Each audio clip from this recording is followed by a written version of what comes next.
আজকের breaking news. আজ আমি এসেছি মাধ্যমিকে প্রথম স্থান অধিকার করা সেই ছেলেটির বাড়িতে।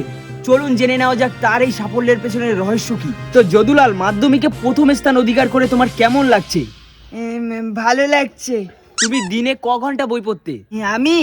আমি দিনে 23 ঘন্টা বই পড়তাম, আর 1 ঘন্টায় খাওয়া দাওয়া হাগা মুতা ঘুমানো করতাম।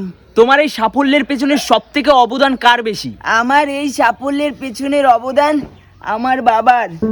আমার বাবা তার মদের টাকা বাঁচিয়ে আমার টিউশন ফি দিত, ও তার চাটের টাকা দিয়ে আমাকে বই খাতা পেন কিনে দিত।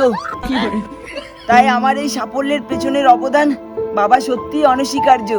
আপনার ছেলে মাধ্যমিকে টপ করেছে, আপনার কেমন লাগছে? আমি কখনো ভাবতেই পারিনি আমার ছেলে মাধ্যমিকে ফার্স্ট হয়ে আমাকে এবং পাড়া প্রতিবেশীকে গর্ভবতী করবে। গর্ভবতী? আরে দাদা, ওটা গর্বিত হবে, গর্বিত। হ্যাঁ, ওটাই। তোমার জীবনে কি হওয়ার ইচ্ছা? সায়েন্টিস্ট। কেন সায়েন্টিস্ট কেন? কারণ আমি সায়েন্টিস্ট হয়ে ব্ল্যাক হোলে রকেট ঢুকাতে চাই। এই জান আমার পড়াশোনার টাইম হয়ে গেছে। আরেকটু প্রশ্ন।